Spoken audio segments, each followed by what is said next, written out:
Hi guys, I just got done watching that fight between Scooter Davis and Carlos Ramos, and Carlos Ramos put on a very impressive effort. The whole chat on DAZN and the fan zone seemed to think that he won. People on Twitter seemed to think that he won.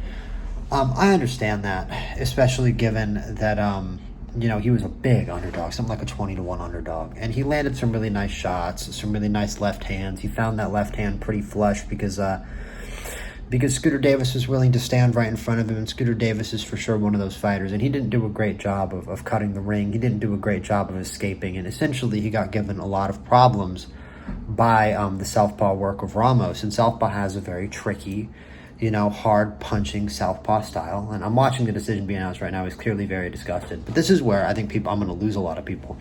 I genuinely had Scooter Davis winning every single round of this fight, and I haven't seen one other person online say that. I even had him winning round 2 and 3, in which Ramos looked really good and the announcers were really hyped up for him, because the truth is, Scooter Davis it felt like every single round of this fight went like this, and I feel like no one is saying it, but I saw it, I just watched it happen. It's like Davis spent 2 minutes and 15 seconds of every single round, about 2 minutes, 15 seconds of every single round moving forward at Ramos and at least jabbing and trying to throw some kind of combinations off that jab. The truth is, man, Davis worked a lot harder in this fight, and I don't know what other people are watching.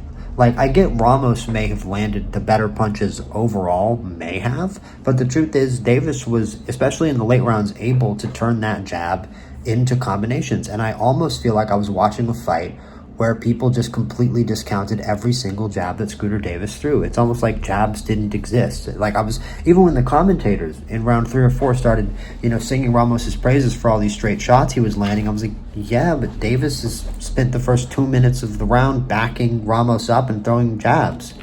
I just really didn't understand how it was hard for me to give Ramos rounds. If I went back, I'm sure I would give him, and look at my cards. I mean, I gave Davis every round. It's 8-0. It's 80-72 Davis on my card.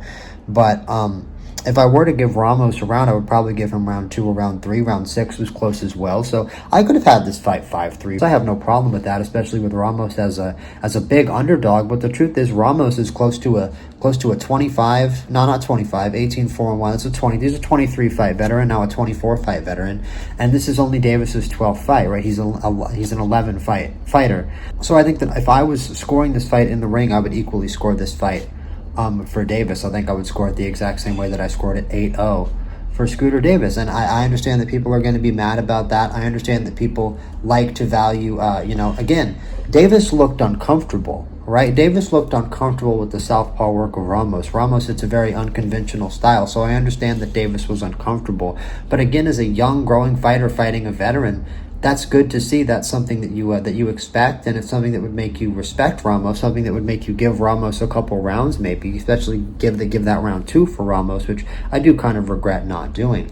But if I was actually judging this fight, I might give round 2 for Ramos, or I might have it 8-0. But man, Davis was in trouble in there.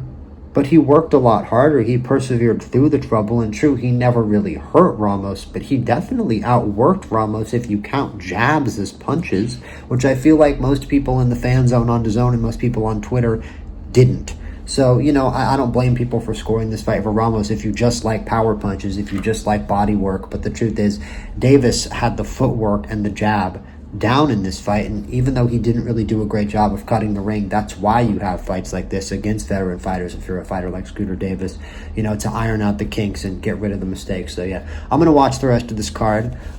Maybe it's gonna be a tough night for the A sides, because that was a tougher fight for Scooter Davis than we thought it was gonna be. Although, unfortunately for Carlos Ramos, who's now a 5-loss fighter at 30 years old, he's gonna have to look at this and see a unanimous decision, which is definitely gonna be hard for him to swallow. And I think that's part of why he reacted to that. I think if I was Carlos Ramos, I would react the same way. He landed a lot of good shots on Scooter Davis, and for a fighter like Carlos Ramos, that's fireworks. That's what you want to do, right? That's what you want to do if you're a fighter like Carlos Ramos, who wants to land powerful, destructive damage on your opponents, and he did a good job of that against Scooter Davis, and Davis definitely didn't land the same amount of shots on him. So from his perspective and the perspective of a lot of the fans, you would think that Carlos Ramos won this fight, or at least deserved some kind of draw or split decision result.